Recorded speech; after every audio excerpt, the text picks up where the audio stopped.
So Anna Kasparian from the Young Turks Progressive News Network is a commentator. She's a talented commentator who has a pretty left-wing progressive history, who seems to be making a pretty clear pivot to the right.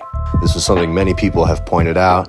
It's super obvious, and that's kind of the point that I want to get at here, is that Anna, while she is very sharply making this pivot to the right, along with Cenk, which we'll also get to. Cenk is the owner of the Young Turks and often the anchor and commentator who sits beside Anna Kasparian. They're making this pivot to the right, but they're not very good at this. And we've seen this kind of grift a few different times from a few different commentators, people who sort of realize that there's opportunity on the right to pivot from a progressive perspective into a more reactionary right-wing perspective, and to sort of step into that role and start espousing that rhetoric, and ultimately to work with those networks. We've seen this from Dave Rubin, who went from working at the Young Turks to having his own platform and podcast, The Rubin Report, to eventually going to work at The Blaze with Glenn Beck. Coincidentally, Anna Kasparian has recently done an interview with Glenn Beck. And I mean, Glenn Beck is one of the most notorious right-wing grifters of all time. I mean, this guy used to be on Fox News, and he has trafficked in not just right-wing talking points, but right-wing conspiracy theories for many years. And this is just part of, this is just the business model that he's created. And he's no longer at Fox News because of it, because he was kind of a little bit too kooky for them. But for a long time, he had a very strong brand at Fox News. And so now he has his own thing. He was also caught up in this Tenet Media scandal, which essentially right-wing media outlets were taking money directly from Russian oligarchs to prop up their propaganda. Entities in Russia decided it was in their interest to pay commentators in America, right-wing commentators in America, to espouse right-wing talking points. Very clear dichotomy here. You don't see the same thing on the left. No matter who you want to point to and call a grifter, there is nobody on the left who appears to be taking money from any types of oligarchs, whether it's Russian oligarchs or American oligarchs, in order to prop up their ideas. That simply doesn't exist. That's why when you look at somebody like Sam Seder, you don't see this super high production value type of operation where, all of this money is coming in seemingly just from this act of being a commentator. You just don't see that on the left. But on the right, there's a lot more money flowing around like that. Peter Thiel's money, the Koch brothers' legacy is, that's what they do. They dump money into causes that prop up their sort of right-wing libertarian perspective. So that's why an outlet like The Blaze, an outlet like The Daily Wire, there's opportunity there.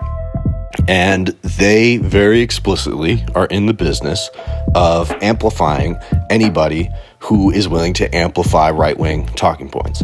And so you very clearly see this from Anna. She is adopting a sort of reactionary perspective, which she's probably already had for a long time. And, Michael Brooks famously was a friend of Anna Kasparian, and many women on the left and just people of all stripes on the left. He was probably one of the best organizers that we had on the left. And now he's unfortunately passed away. And in the time since Michael Brooks has passed away, Anna Kasparian has kind of drifted more and more in this sort of reactionary direction.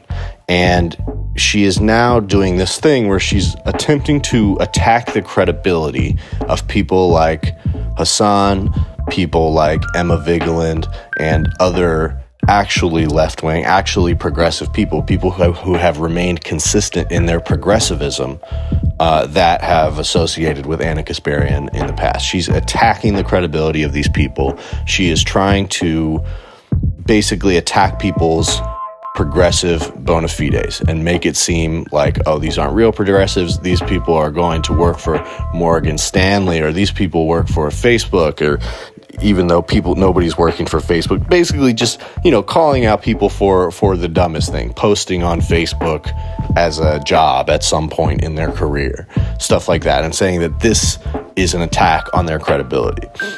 And this, meanwhile, while Anna is coming from one of the most notorious outlets for essentially generating these progressive to right-wing grifters, this pivot to the right that we see from quote-unquote progressives.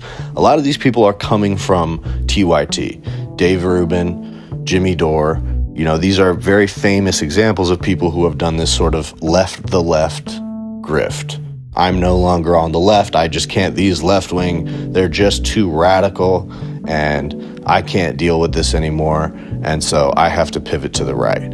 And it's a big show. You have to make a big show of it, because the point is to try to attract attention to the fact that you are a progressive left-wing person, supposedly, who is becoming disillusioned with whatever it is, so-called harassment from the right, or I believe in the case of Dave Rubin, he was just generally convinced by the culture war that the right-wing angle on the culture war was better, and so he wanted to go with that. And you have a guy like Jimmy Dore who claims to be upset with the sort of left-wing approach to politics, and he believes in a more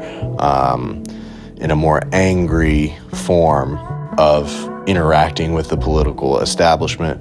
But either way, the response to these grievances is to essentially copy what right-wingers are doing and use that as a model to drive views, drive traffic.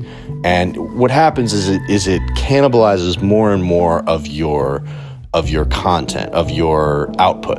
If you are taking right-wing talking points, if you're sort of using right-wing angles in order to sell your content through thumbnails, through tweets, whatever it is, eventually more and more of your content has to look like that. It has to mimic right-wing content and political ideology more thoroughly, because that's the only way that you're going to be able to continue generating that money that's coming from this left grift in the first place. And so Anna Kasparian is engaging in this experiment because, she doesn't feel like she makes enough money at the Young Turks. And she said this out loud. It seems pretty clear that Anna Kasparian, she recognizes that she is talented, and she's very attractive. And these are qualities that are valuable in a commentator and in an anchor. And so she can picture herself working at the Daily Wire, working at Fox News, working at The Blaze, and generating a lot of viewership. And I think this is the reason that Cenk is also pivoting with her. There was a moment where Cenk was pretty solidly in his place as a progressive, and he's always made some questionable moves throughout his career, but ultimately Cenk has done a lot to contribute to the progressive cause. And there was a moment where it wasn't exactly sure what was going to happen at TYT, because you had Anna making this right-wing pivot. She was getting really upset about trans people, and essentially saying that, since the same thing that all right-wingers say about trans people, this has gone too far, these people are crazy, they're harassing me, and, just essentially abandoning the cohort of trans people and queer people that exist on the left.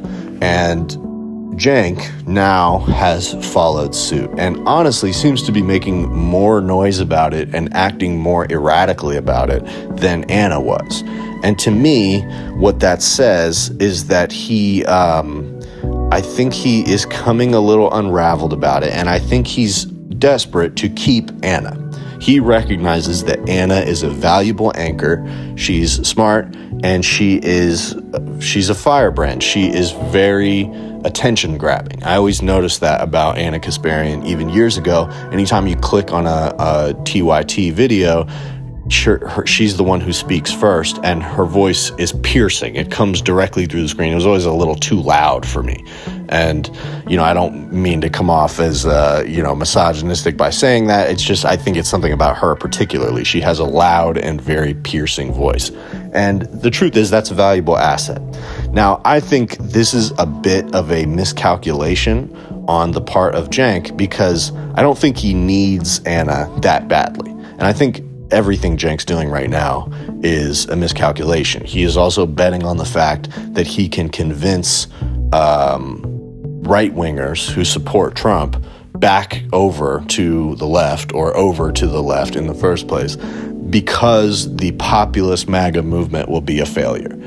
That's Cenk's bet right now. Or what he's saying publicly is that he thinks he can work with MAGA to get certain things done by getting money out of politics. Now, he can't possibly believe that that's going to happen, because the only reason the Trump movement exists is because of money in politics. He knows that. He's said that many times over the years. I don't know why he's suddenly pretending to believe that there's any earnesty in the MAGA movement to get money out of politics, or to have a more populist form of politics. Among the base, maybe, but among the leadership, no. And the miscalculation here is that in no world are people going to drift to the left from the MAGA movement because of Trump and his upper management's refusal to do things like get money out of politics. What Cenk doesn't realize is that the people who like Trump are going to go along with what Trump does, period. You don't vote for Trump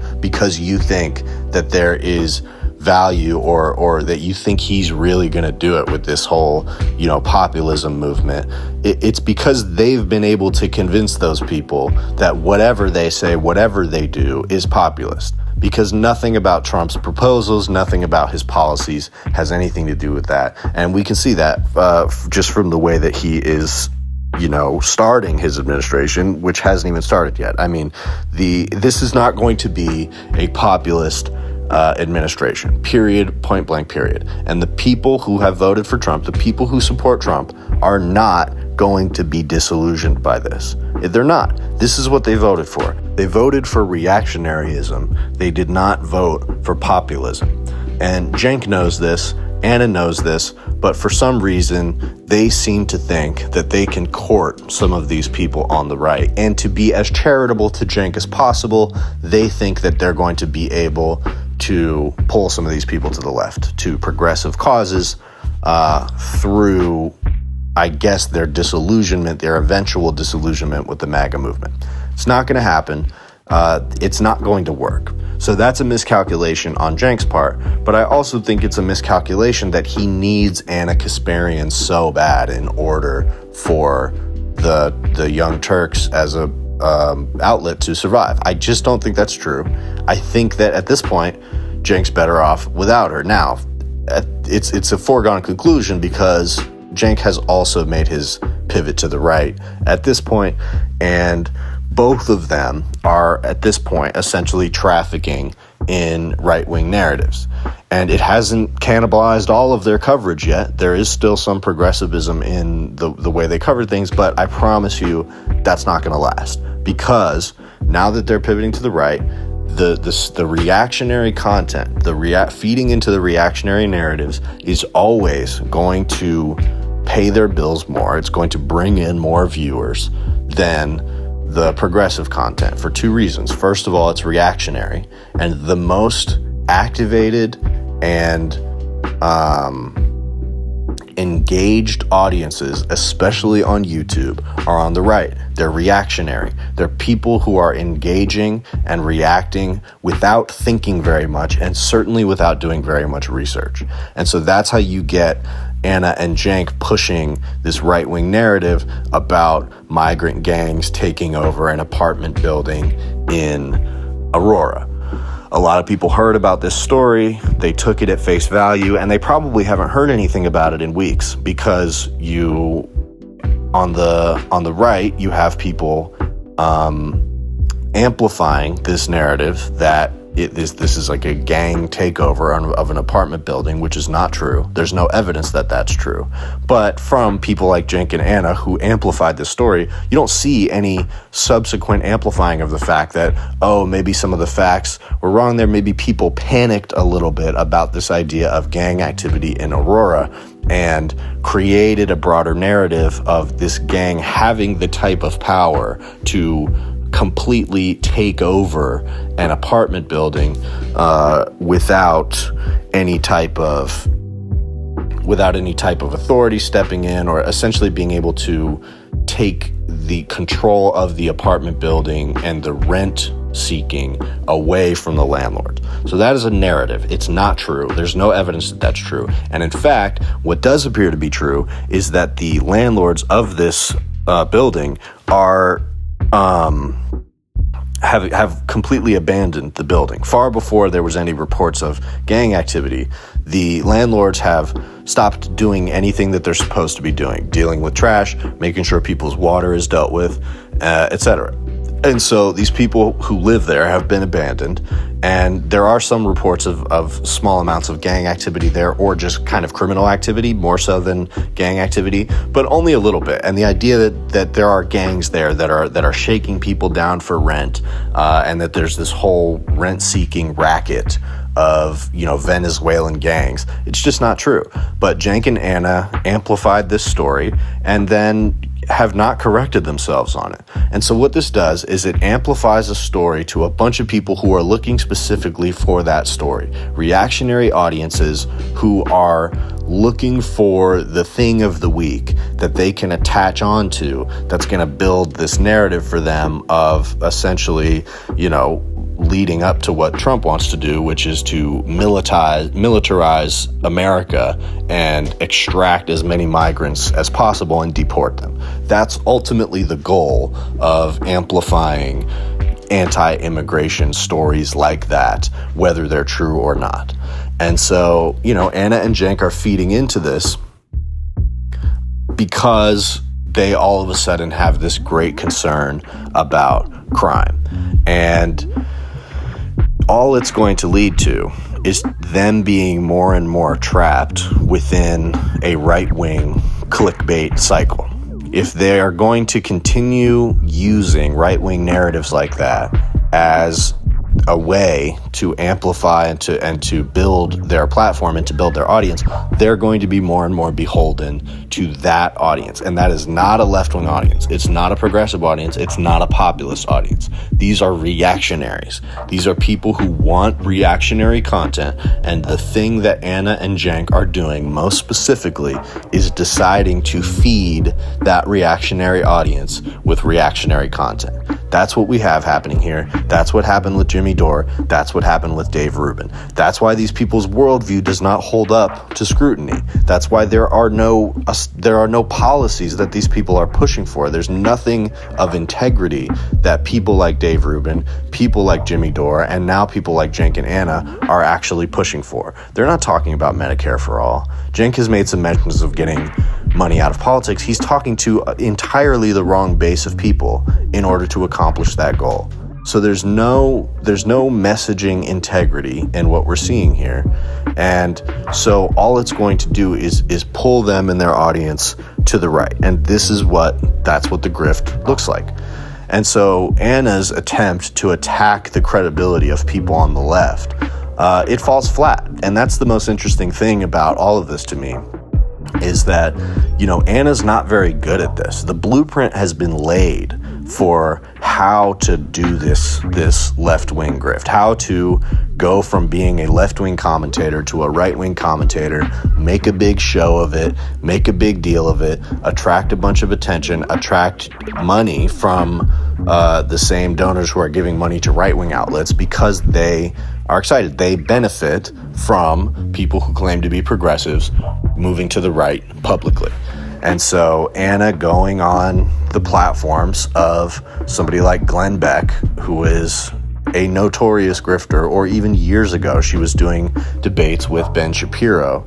And as Destiny, who I'm not a great fan of, actually, but he pointed out recently that in order to debate these people, right, like back when Anna and Ben Shapiro debated, you have to be nice to them, right? They don't want to talk to you if they feel like you're actually going to attack them and challenge them strongly.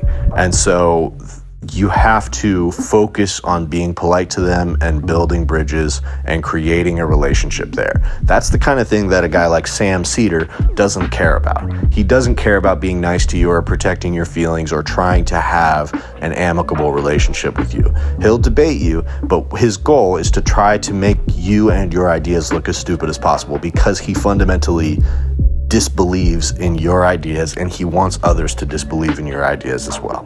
But when Anna Kasparian does an interview with Ben Shapiro, yes, they debated and they went back and forth, but underneath that, there's a fundamental foundation of Anna Kasparian wanting to build that relationship. She wants to build that bridge. She wants to build bridges with people on the right because she wants to keep those doors open for herself. And so now we're seeing the results of that. She is cozying up with these people more and more. Cenk is panicking because he's realizing that she legitimately might leave for a right-wing network. And so he is trying to create a more reactionary right-wing environment because of Anna, because he doesn't want to lose Anna. And also he probably recognizes that it would be a bad look for his number one commentator to all of a sudden jump ship and go to the Blaze, because that would be the third or fourth time that that's happened. One of his employees becoming a right-wing grifter. And it would be very hard to ignore this one, because Anna is his top employee. And so that's where she just has no credibility here. She, her attacks on people from the left just absolutely fall flat, because it's very obvious what she's doing. When Dave Rubin made this pivot, back however many years ago, probably 6 years ago now, people weren't as familiar with the idea of this "why I left the left" grift. And Sam Seder was one of the ones who was pointing it out. And then with people like Jimmy Dore, same thing. Sam Seder and some others started to notice, hey, this guy seems to be purposely catering his message to the right. And ever since, that's what Sam Seder has focused his messaging on, trying to point out people who claim to be progressives, pivoting to the right because it's profitable, and not letting them get away with the idea that that's a true ideological grievance, and just pointing out the fact that it's about the money. And even Anna Kasparian has done this herself. She pointed this out about Tulsi Gabbard, who ran as a Democrat in 2020, and Anna Kasparian pointed out that this was a person who clearly, you could tell, she was angling to pivot to the right, and now she's a part of the Trump administration. And she was right about that, and she's bragged about the fact that she called that from a mile away, and she did. But it turns out she was kind of taking notes on that strategy, and now she is doing the exact same thing, no matter what way you want to shake it. Exactly what Anna Kasparian criticized about Tulsi Gabbard and other commentators, some of which she used to work with at TYT. Exactly what she used to criticize them for, the exact strategy that she pointed out that they were using, she is now using herself to the letter, including going on the Daily Wire, going on the Blaze, having amicable conversations with these people in order to build those inroads. The blueprint is there. She's following the blueprint.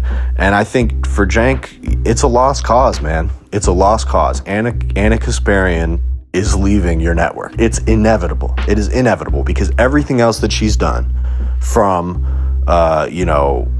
making these attacks on trans people over like tiny little minuscule things that don't matter, to then turning that into a broader critique of the radical left, to then turning that into a reason to cozy up to some of these right-wing figures.